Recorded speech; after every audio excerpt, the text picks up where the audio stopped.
Hello, beautiful. Let's talk about sensitive skin for a minute because everybody seems to have sensitive skin, and my concern is that people are not getting the results that they want with either their skincare or from a professional because they're either worried and afraid that they have sensitive skin, so they don't want to do anything or they don't want to push it. And so I'm just going to talk a lot about all of this idea about having sensitive skin and what you can do, and maybe how you can know a little bit more so that you can be informed to make a decision that will at least maybe entice you to try to step it up a little bit. Because, you know, I've worked with so many people, tens of thousands of people in 20 years. You know, when I was working at Prescriptives, everybody had sensitive skin, and we dealt with mostly an Asian population. A lot of Japanese liked that line and would use that line and typically have more sensitive skin. So, you know, and so I'm just going to share what I've learned in all my years of working actually on people. So, you know, it's one thing to learn something in a book. Like when we go to aesthetic school, we learn all of this stuff, but we really don't really learn it until we experience practicing on clients with these different types of skin types, and sensitive skin being one of them. So a lot of times, you know, because if your skin becomes red or flushed or yeah, a lot of people think that that is considered more sensitive skin, which could be true. I found that to be true, especially if you've lived in a climate that has more extreme weather, like very cold climates or hot climates.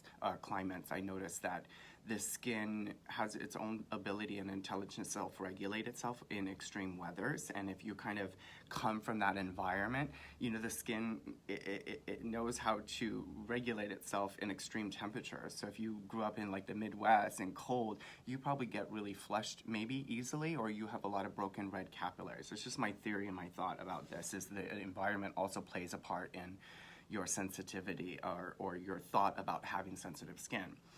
But a lot of people come in our office and they all have sensitive skin, and they're, you know, they don't want to do anything too aggressive. We use acid on every client, okay, regardless if you have sensitive skin. So years ago I learned, think of your skin like a muscle, or this is kind of my analogy, but what I learned was, you know, your muscles can become weak if you don't use them. They can atrophy, right? They can, if you don't train them and condition them, they, you know, your muscles won't be very strong.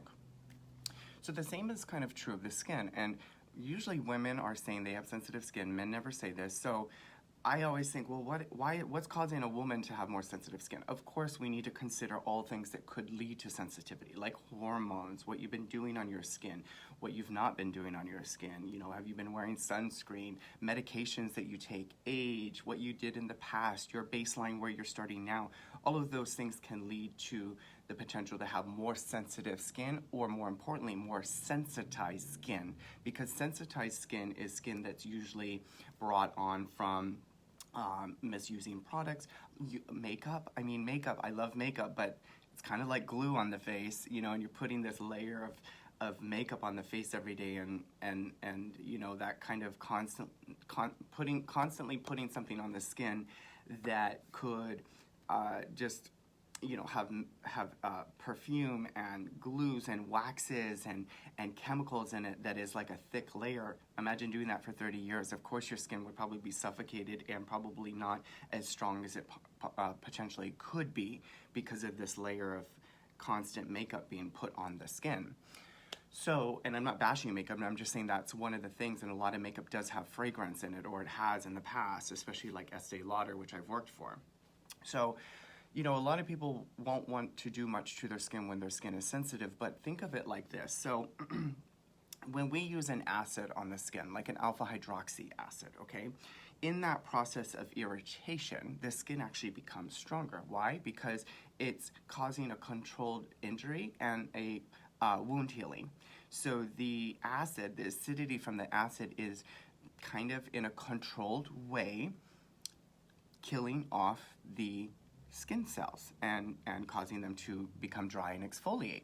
And in that process, white blood cells are sent up, antihistamines, all of the nutrients that are needed in wound healing in that process.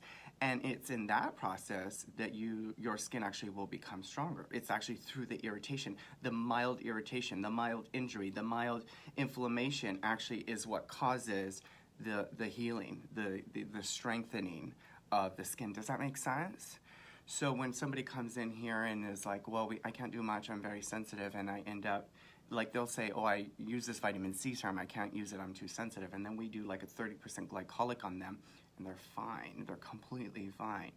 So I think it's more about just knowing kind of the maybe facts a little bit in the sense of like how the skin reacts and the physiology of skin, and knowing also that if you do have what you consider very sensitive skin, you want to figure out like what's causing that and when did it start. Like kids, they actually don't have sensitive skin. Think of it like a child, like their skin. It's beautiful, it's moisturized, it's small pores, it's filled with collagen, it's juicy, it's yummy, right? Their skin is actually very durable. Yes, it might be a little sensitive, like to cuts, scratches, and stuff like that, but skin in general is durable. It is intelligent. It is capable of absorbing radiation from the sun. I mean, it's genius. And so this idea that your skin is weak and it's like, you know, so sensitive is the first thing to just become aware of that you might be thinking and believing about yourself and your skin, when in reality your skin knows how to heal itself. Your skin can regenerate itself. Your skin produces collagen and elasticity in the skin. I mean, it produces melanin, it produces new skin cells. I mean, it's the whole structure of skin is incredible and strong and capable of keeping bacteria out and pollution and warding off the things that we come into contact with. So I see a lot of people not reaching their skincare goals because they have this idea that everything has to be very gentle and soothing. And that's fine, and that's totally great if that's your jam. That's fine. There's a place for that, and that's wonderful. But you can push it a little bit. So think of your skin being sensitive and that you want to get it stronger so that you can get the results that you want. Well, if I told you, okay, let's do a 20-minute workout, and I threw you on the treadmill for you know, at pace 9 and gave you dumbbells to run with and then made you go lift 50-pound weights, you're not going to want to do that. That's going to be too much for your skin. But that's kind of how people treat their skin with skincare, is they do all of these things and they put, you know, hundreds of chemicals on their skin every single day. Not that chemicals are bad, but, you know, is the skin really designed to handle all of these potions and creams and the makeup and the blush and the bronzers? By the time a woman leaves the house, I mean, she's put on hundreds of different types of chemicals in all of those skincares that really aren't designed to be put on the skin. So I'm rambling, but I just want to let you know that your skin is not that sensitive and that you can train it and that you can make it stronger. I have worked with people with rosacea and eczema and psoriasis, and those are more autoimmune sensitivities that do lead to sensitivity on the skin. But even with them, we exfoliate them. We make the skin stronger. We use vitamin A. We use vitamin C. We kind of, so to speak, build up the immune system of that skin so that it is able to be stronger and able to just have less damage on it. So if you have sensitive skin and you're trying, I got a question, oh, I have sensitive skin, can I do a chemical pill? Absolutely, but obviously you want to ease into that. You want to go slowly. You want to slowly train your skin, cause a little bit of irritation and then have it heal itself. Cause a little bit of irritation and have it heal itself. This is true of how professional treatments work, like lasering, microneedling, chemical peels, where you're causing a controlled wound in the skin, and in that process, the skin heals itself. It sends up white blood cells. It sends up all the antihistamines, all of the, I mean, there's so much to the process of healing that occurs through what happens when the skin is controlled or wounded in a controlled manner.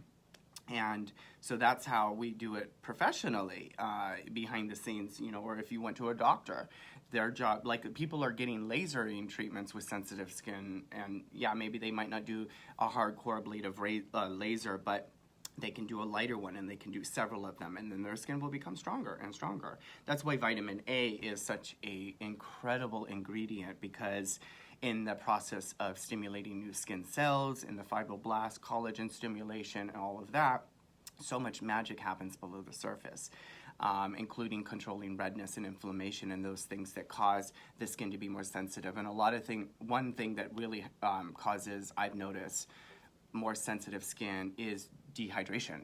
So if your skin is very dry, dehydrated, which means there's a lack of water in it, then the skin is like a dried up sponge, and it doesn't want to pull in much to it because it's sensitive. It's kind of like, you know, a dried sponge.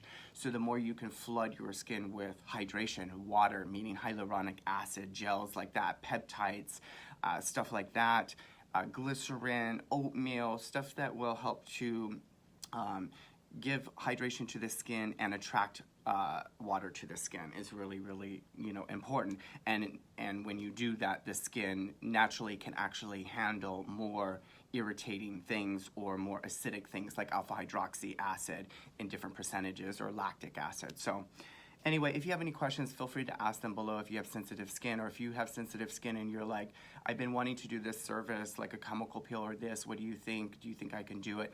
I'll tell you kind of what I think you could do at home to fix it, even from, you know, with products at the drugstore or whatever, so that you can start training yourself at home to be able to handle something even professionally. Or maybe you're thinking you might want to do a home version peel. And how you do that is you train the skin, prep the skin, get it stronger. That's what we do in the office. So we don't just blast somebody with a peel. We work their skin out a little bit. We start with 10% acid, and then 15, and then 20 and 25. There's a reason why we do that. It's just like a trainer, right? They don't just throw you on the treadmill with 50-pound weights and say, go get it, girl. Go lose all that weight in 2 seconds. That's not how it works. Everything is a process. And trust me, I'm telling you from my own mistakes and my own lessons of trying to do everything overnight. And I've done nothing but harm my skin with hypopigmentation and other scarring and crap that I should know better as a professional, that I'm really starting to practice later in my career, which is like, less is more. And, you know, we don't always need every product to get deep into the dermis, okay? And everybody wants the highest percentage, all these percentage queens. It's like, slow down to go fast. I love you. Ask me any questions below. Bye.